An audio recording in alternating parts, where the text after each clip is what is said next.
बहुत कम लोग ओबीसी समाज में भी अगर बात करें तो बहुत कम लोग ये जानते हैं, सभी जानते हैं कि मंडल आयोग लागू हुआ, मंडल आयोग की सिफारिशें लागू हो गई, लेकिन बहुत ही कम लोग ये बात जानते हैं कि मंडल आयोग पूरी तरह से लागू नहीं हुआ, उसकी पूरी तरह से लागू नहीं हुआ। और उसको आज के परिप्रेक्ष्य में मुझे लगता है कि पूरी तरह से लागू करवाना चाहिए, तभी शायद ओबीसी का कुछ भला हो सकेगा। एक तो ये सवाल है, दूसरा उसी से जुड़ा एक सवाल ये भी है कि आप लोगों ने अपनी जो ओबीसी की जो प्रमुख मांगों में एक मांग ये रखी है कि क्रीमी लेयर पे लगाई गई असंवैधानिक शर्तें जो हैं उनको हटाई जाए। एक अभी जब हम राज्यसभा की कार्यवाही, लगातार मानसून सत्र चल रहा है, उसमें काम हो रहा है, तो उसमें जो ओबीसी के बिल पे जो बहस हो रही थी, जो बात हो रही थी, उसमें 6 लाख समथिंग क्रीमी लेयर को लेकर के बात। मैं चाहती हूँ कि जो मेरे दर्शक हैं, खासकर जो ओबीसी समाज के दर्शक हैं, आप उनको ये चीज बहुत स्पष्ट शब्दों में समझाएं कि ये क्रीमी लेयर का जो लफड़ा है, लोचा है, एकदम अगर आसान शब्दों में कहूँ, ये क्या है ना, और किस तरह से ये काम करता है, किस तरह से ये ओबीसी समाज का नुकसान करता है। अगर आप लोग थोड़ा अध्ययन करके इस देश के संविधान का अगर हम लोग अध्ययन करें तो creamy layer, non creamy layer ये संवैधानिक प्रावधान नहीं है जी। भारत के संविधान में कहीं पर भी क्रीमी लेयर या नॉन क्रीमी लेयर ऐसा कोई उल्लेख नहीं है।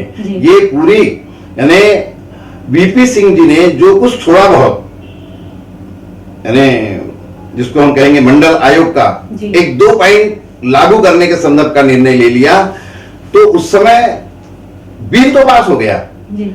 लेकिन जो ओबीसी के खिलाफ सभी पार्टी के लोग जो थे जी। तो उनका ये षड्यंत्र रहा, वो लोग कोर्ट में गए और उन्होंने ये नया प्रावधान creamy layer, non creamy layer का एक असंवैधानिक कोर्ट के माध्यम से लाया।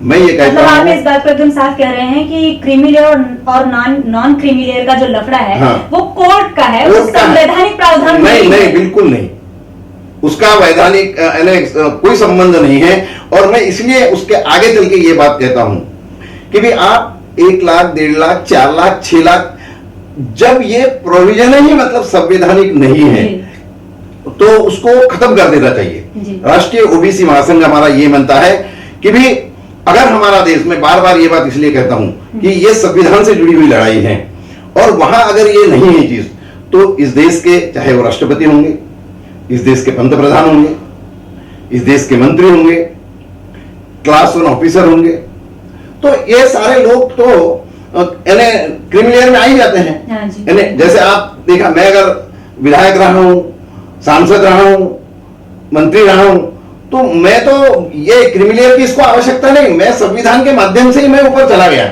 और ये अगर चला गया हूंगा तो इस देश में जो आम आदमी हैं तो उसके साथ ये अन्याय क्यों? क्योंकि वो लिखा पढ़ा नहीं रहने के कारण ये creamy layer, non creamy layer को समझ नहीं पाता, और इसलिए राष्ट्रीय ओबीसी महासंघ ये मान के चलता है कि इस देश में ये नॉन क्रीमी लेयर सबमिट करने का जो लफड़ा सरकार ने लगाई है, तो ये खत्म कर दिया जाए। ये संवैधानिक तरतूद या मतलब संवैधानिक विषय नहीं है जी। एक जरूरी बात जो इस नॉन के, हाँ एक बात और बताने की रहेगी कि इस नॉन क्रीमी लेयर के इस प्रावधान के कारण आज देश में अपने नैतिक अधिकारों से बच्चे एडमिशन से रुकते हैं, नौकरी वर्ग जो है वो अपने हक लेने के लिए वहां उनके साथ अन्याय होता है। और उसके कारण आज अगर आप चाहे वो केंद्र की सरकार होगी, राज्य की सरकार होगी, यहां पर अधिकारियों की भी अगर आप लोग संख्या देखें तो मुझे ऐसा लगता है कि भी 2%-3% के ऊपर आज हम लोग नहीं है। यानी जिस देश में 60% ओबीसी अगर रहता होगा और वहां पे इन सारे पदों के ऊपर में 2-3% ही लोग अगर काम करते होंगे, तो इससे बड़ा अन्याय क्या होगा? और इसका मुख्य कारण ये creamy layer, non creamy layer का जो मतलब है इन लोगों ने हाईकोर्ट से जो लगा के रखा है लफड़ा, तो ये है और इसलिए हम उसका विरोध करते हैं। इसको संवैधानिक नहीं रहने के कारण इसको खत्म ही करना चाहिए सरकार ने, क्योंकि उसका कारण दूसरा ऐसा, अगर इस देश में 4 प्रवर्ग बाबा साहब ने बनाए, यानी उस समय के 82 करोड़ जनता को खाली 4 प्रवर्ग में बांधने का काम जो हुआ, तो उसमें एक खुला प्रवर्ग, ओबीसी प्रवर्ग, एससी और एसटी। अब जब 3 प्रवर्गों के लिए क्रीमियर नॉन क्रीमियर ये लफड़ा नहीं है तो खाली ओबीसी के लिए क्यों चाहिए? हाँ, कायदा सबके लिए सही का होना चाहिए। कायदा अगर सभी के लिए समान अगर है तो जिस प्रकार से बाकी 3 कैटेगरी के लिए ये नहीं लगता तो ओबीसी को भी इससे मुक्त करना चाहिए। ये हमारी खास मांग है, ये हमारे साथ अन्याय है। क्या देश में जातिगत जनगणना को लेकर के, मैं पूरे देश की बात कर रही हूँ क्योंकि ये दूसरा महाधिवेशन आपका आपने दिल्ली में कल प्लान किया है, इससे पहले आप नागपुर में कर चुके हैं। क्या जातिगत जनगणना की मांग को लेकर के और अगर जो भी आपकी मांगे हैं उनको सरकार अगर नहीं मानती है तो आगे आप लोगों का क्या रुख रहेगा? क्या ये अधिवेशन, क्या ये ओबीसी समाज इनको इकट्ठा करके आप आंदोलन की तरफ बढ़ेंगे या किसी तरह के धरने की तरफ बढ़ेंगे? क्या भविष्यगत योजनाएं क्या हैं आपकी?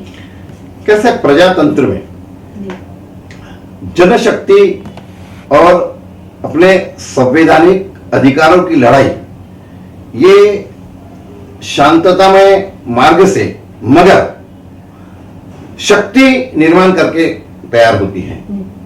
और इसलिए इस अधिवेशन के माध्यम से देश के सारे राज्यों में अब ऐसा लगने लगेगा कि भी निश्चित रूप से इस देश में एक राष्ट्रीय ओबीसी महासंघ ये अपने अधिकारों की लड़ाई लड़ने के लिए सक्षम हो रहा है जी।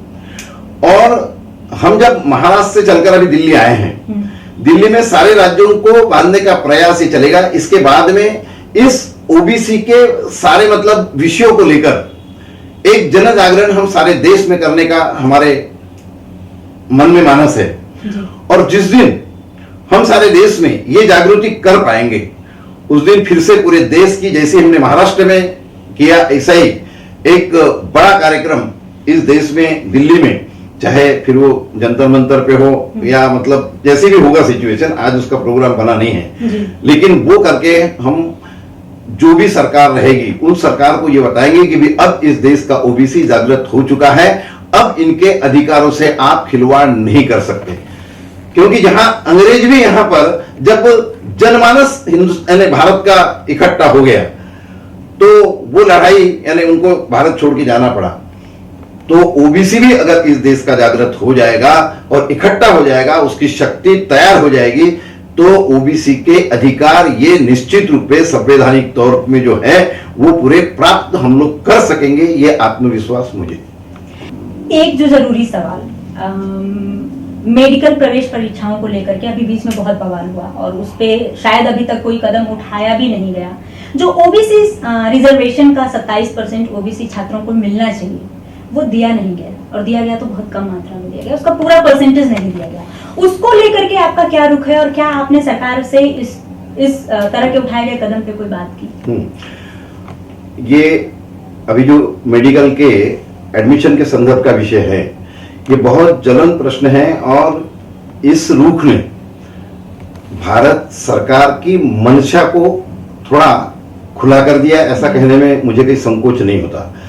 क्योंकि अगर ठीक है हमको 52% जो संविधान में बाबा साहब ने लिखा है उतना आरक्षण नहीं भी अगर इन लोगों ने दिया है और कोर्ट के माध्यम से 27% देने की बात अगर हुई है तो 27% आरक्षण के हिसाब से भी भारत सरकार ने मेडिकल कॉलेज में लगभग 2500 से ऊपर बच्चों को इस 27% में एडमिशन मिलनी चाहिए थी जो नीट पास हो चुके हैं। लेकिन हमारे साथ वहां भी इतना अन्याय हुआ कि मात्र 1.8 है और वो 1.8 भी मैं तो ये समझ के चलता हूं कि वो कॉम्पिटिटिव है, यानी वो आरक्षण के कारण उनको एडमिशन मिली है ऐसा मैं नहीं मानता हूं। नहीं, बिल्कुल। और इस संदर्भ में राष्ट्रीय ओबीसी महासंघ का एक डिप्यूटेशन यहां दिल्ली में इसके पहले आकर के चले 15 दिन हो गए, तो इस 15 दिन के पहले हम स्वास्थ्य मंत्री नड्डा जी हाँ उनको एक निवेदन दिया, उनसे मिले। एक निवेदन मैं स्वयं जाकर के साउथ ब्लॉक में पंतप्रधान मोदी साहब जी के ऑफिस में भी लिखी दिया है और ये पूरे हमारी लड़ाई से वहां भी अवगत कराया है।